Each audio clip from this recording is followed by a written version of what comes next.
The movie The Forge came out last weekend. If you haven't seen it, you need to go buy it so you can get your butt to the movie theater and watch it as soon as you can. I'm gonna give you some reasons that I enjoyed watching it. I'm gonna talk about some spoilers. I'll save the spoilers to the end and I'll give you a heads up before. So, let's get into it. The Forge is the latest Kendrick Brothers movie to come out. Its theme is whoever wants the next generation the most will get them. They focus on mentorship, discipling, family, forgiveness, a lot of good things that we all deal with in our life. Shout out to the Kendrick Brothers. Love them. Love the movies they've made over the years. They always produce super great content. I've grown up with their movies. Facing the Giants came out with it when I was a kid, and it has continued to shape me, and it was like a big part of my foundation. I even used the locker room speech as one of his sermons I gave in middle school to other middle schoolers because it was something that encouraged me. So I wanted to encourage the other middle schoolers. That's what we do when we read the Bible. Jesus says something to us when we're reading the Bible. We want to share that with other people. That's kind of what they're doing, is they're taking all of these topics and they put it out in a movie form to share. So loved it. They knocked it out of the park. It was a good one. It's a good call to action to the American church. It's got a great cast lineup, a lot of familiar faces. If you've watched some of the other ones, you'll see some actors that you've seen before over the years in different movies that they have. You'll also see Tommy from Skit Guys. Shout out to the Skit Guys, also part of the childhood formation, spiritual formation thing that we got going on there. And Priscilla, who is the lead female actress, plays her twin sister from War Room, but also her real life husband and son are in the movie. And I think that's just super, all these little nuggets that are super cute that they bring together, because why not? The movie I loved. It was inspiring. It's just inspiring. You walk out, you will definitely feel all of the emotions, but when you walk out, you feel like, I need to go back to my war room. I need to go back to my prayer time. Maybe you need to dust yours off since the movie. We got really passionate when we watched War Room, and then the world looks a little scary, so we stopped praying as much. But it's just a good reminder that you keep praying. Keep praying is important, because prayer isn't getting what we want out of the ATM of God. Prayer is aligning us with what God wants for all of us. So, something I noticed in the movie is the power of one person. How the power of one person can change somebody else's life. And then the importance of small group. We need a small group, we need community to help us grow as people and our character and our walk with Jesus. We're not supposed to do it alone. And then the last was the need of discipleship. Discipleship is one of those Christianese words that you don't really hear outside of the church setting. The movie does a good job of saying it is mentoring. I'm mentoring you in life skills and things not just for work, but for your home life, for your personal life, for your spiritual life. The best form I've heard to describe discipleship is apprenticeship. So an apprentice is somebody who studies under the person doing the trade. So they study, they watch, they learn, and then they do the trade under the guide of the person, the apprentice. And so, yeah. So you're learning on the job skills, and that's what we do when we're following Jesus, is we're learning on the job. We're in community. We have people who have walked a little longer, and we're all learning from each other in this group. So those are some highlights. Couple things that stood out to me, the questions that really hit me as soon as I walked out of the movie theater, was number one, who is mentoring you? Who is discipling you? Number two, who are you discipling? Who are you mentoring? Number three, who's your small group? Who are you meeting with consistently, diving in the Word? Who's praying with you? Who are the ones that you reach out to when you need something? If you don't have one of those three, or any of those three, you need to get on that, ASAP. Find somebody in your church, find somebody in your community, grab a group of friends, open up a Bible, start reading together, find somebody, if you're a parent, your children are a given, you ought to be discipling your children. And who else are you reaching? It's a two-way street. We're discipling while being discipled. That can happen with the same person. We need small groups to survive. Look at the early church. That's what they did. It was groups and communities of people. And then my last question, something else that was also a really big part of the movie for me is, who do I need to forgive? So, take that what you will. The movie is great. It definitely calls out the church of like, we need disciples. We need people making disciples. We don't need to sit in a pew. We need people that are actually studying the word, that are growing in their relationship with Jesus. That's been my soapbox for like the last 10 years. I've seen in America. I love that the Kendrick Brothers see the need, and they have the skills and power and ability to produce a movie that is moving. And I really hope that a lot of people that follow Jesus pick up this charge and start sharing Jesus on a deeper level with people. That's why like this whole page exists. I created this page to help people grow in their discipleship. Like, we go to church on Sunday and then we go to church on Sunday, you know, but there's 6 days in the middle. What do you do for your personal walk? And a lot of churches haven't given us the tools that we need to, like, how do we read? How do we pray? How do we cry out in the middle of the night? And how do we praise? And how do we go through all of these things? So it was really encouraging for me. So here's a couple spoilers. If you've watched it, it'll make more sense. If you haven't watched it, I don't think it'll ruin the movie. I think if you've seen enough of the trailer, you understand where it's going. So, number one, their theme is whoever wants the next generation the most will get them. And that's a very interesting thing. So, let me set the stage a little bit. So, I'm part of the millennials. For the longest time, millennials got a bad rap, and I was like, I'm not one. I'm going to be whatever the next one is. I'm not one. And then Gen Z emerges, and I'm looking at all the Gen Z things, and I'm like, well, I'm not that. So I'm a millennial, thank you.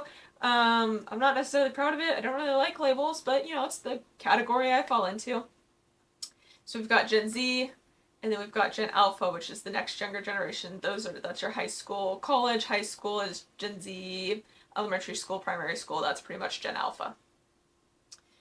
The generational gap between millennials and Gen Z is the largest generational gap we've ever seen.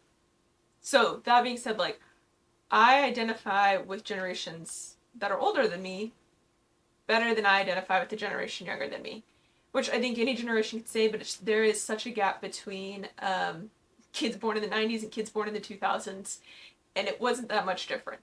I remember 9/11. I think that's a big generational jump. Cell phones. The digital age has come on strong with these younger kids, and like, I'm a part of the generation that's like, we learned technology as it was coming out, versus these kids have like the finished product, then that's just ever increasing. So that's a big difference. So whoever wants the next generation the most will get them. So let's jump. The storyline, there's the main overarching storyline with Joshua and Isaiah and the mentorship and discipleship going there. The next storyline is Joshua's company, More Fitness, and they're getting ready. They're not going to lose an account, but their top account is considering moving elsewhere. They got a new president. So look at that, new president, and it's like there's been an established connection, but this new president is trying to make moves, and he's like, who's gonna deliver the product first? Whoever can deliver the product first and the fastest, whoever's gonna show up, I'm gonna give my business to. I think that new president represents the next generation, these up and coming generations. Like, it is a new generation. There are things that are going on that we are learning that is not something all these older generations had to deal with. And so we've got to learn how to adapt to this new generation. It's the same gospel. It's the same Jesus. But how do we get them to understand it in their terms so they can understand the fullness? And it's, who's going to get here first? Is it going to be the More Fitness company, or is it going to be the competitor company? Is it going to be the church? Is it going to be not the church? More Fitness works through the night with a handful of their employees, not their entire employee team that could get the work done, just a handful, just a small group, because they were the last ones there, and they said, we're going to work through the night to get this order done. It's impossible, but we're going to try, and we're going to do it. And they end with 2 minutes to spare, and it's, you know, glorious thing. There's a verse. The harvest is plentiful, but the workers are few. You know, there's a harvest of an entire couple generations out there. Who's doing work? Who's staying all night? Who's working through the night? How many churches, how many Christians, how many followers of Jesus are working through the night to reach the next lost soul. Are you one of them? I hope I'm one of them. I want to keep striving to be one of them. I want to, it's not my job to save him, it's my job to introduce him to Jesus, and the Holy Spirit does the rest.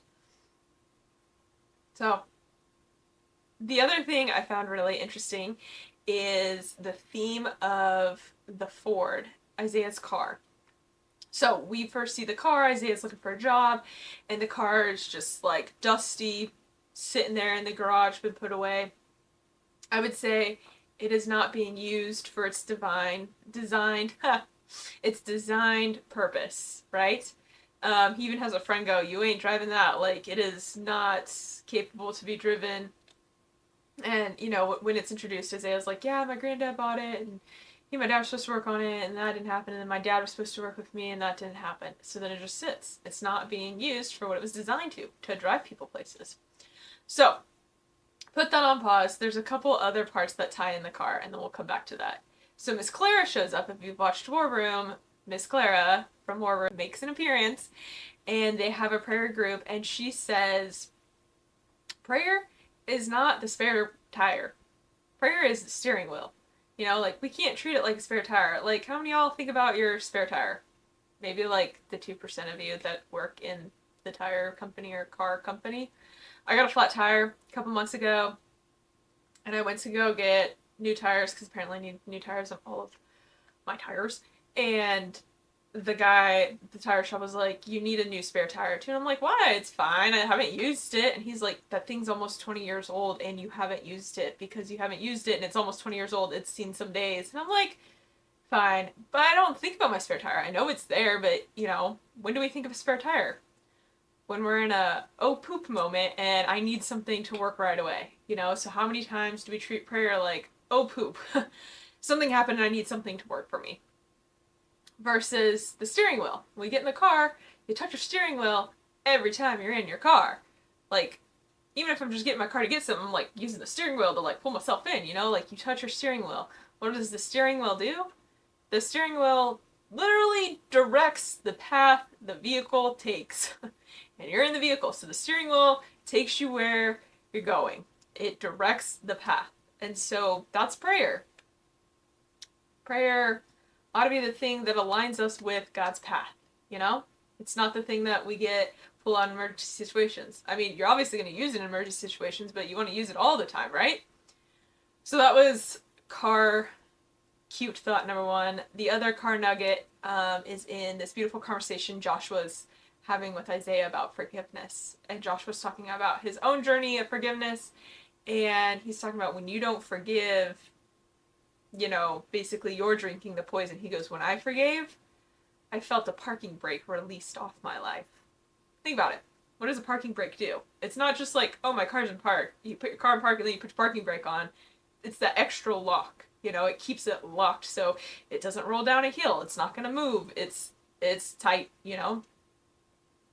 I don't know if you've ever driven with your parking brake on. I accidentally have done it a few times. It inhibits your car. It's not working properly. Like, living in unforgiveness is like that. It's like you're either locked up or you're just not working at your full potential. And so that, hey, the parking brake's been released. Now I'm living in a freedom. We're operating as we ought to be. So those were like two little fun nuggets about the car. So then, towards the end of the movie, we get to see the car fully restored. Isaiah gets to drive the car. It's this sweet moment. And like, this ain't my car, this is your car. Which is a line that's been used in one of the other Kendrick Brothers movies. Which was really fun. Actually, there's a couple lines throughout the movie that are used in their other ones, which are just cute little Easter eggs you see there. Anyways, so this car is fully restored. He gets to drive it. He's driving. The window's down. You can tell it's just like a freedom moment. He is a changed person. The car is changed. The car is living out its design purpose, just as Isaiah is living out his design purpose that God has called him to. And like, he shows up and his friends are like, oh my God, what is this? And like, literally the one friend that was like, you ain't driving that, his jaw is like on the ground. And I think that's a good representation of like, when Jesus gets a hold of our lives and we're living out our divine purpose, sometimes there's things where like, either ourselves included or others around us are going to be like, jaw on the ground, like, I would have never seen that happen, you know? And the only thing you can say is, but God, you know? Um, so I think it's sweet how, like, they bring the car back around. It kind of mirrors his life. The last little nugget with the car that I found most interesting, which could be a stretch, but I'm not entirely sure that it's that much of a stretch, is when Isaiah gets the car and he's like, how? And Mom's like, well, Joshua has a friend that does this. So who fixes cars? The auto body shop mechanics, right? So let's take you back to the conversation Isaiah is having with Miss Janelle about when they lost their son, and then Joshua is getting discipled. Joshua got discipled by a mechanic, right? Okay, so mechanic disciples Joshua. Joshua disciples all these men that are in the forge. One of the men happens to be Isaiah. So that's like the spiritual generation. You have the grandpa, the spiritual grandpa, spiritual father, spiritual son. What did Isaiah say to his friend at the beginning when he's talking about the car? My grandpa bought the car, and he was supposed to fix it up with my dad. But that didn't happen. My dad was supposed to fix it up with me, and that didn't happen. Well, I think that the person that fixed Isaiah's car, that's Joshua's friend, might be the person that discipled Joshua. And then that's a really sweet moment of spiritual grandpa working with spiritual father that helped provide the car for the spiritual son. Isn't that cool? Like, God's in this restoring business. And it's a storyline, I know, but like little things like that do happen. Like God is like in details in ways that we may never even fully understand. So, The Forge. Go watch it. It's great. The Kendrick Brothers have created Bible studies and like group studies. So you can go on to their website, Kendrick Brothers, and then click on The Forge, and it's got Bible studies. You can already get those. Order them. Get a group together. If you got a group together, go watch the movie. Start a Bible study with them. Go through the Bible studies that they have. Watch the movie again. It's a beautiful thing. I hope you get to watch the movie and enjoy it. Let me know what your favorite part of the movie was.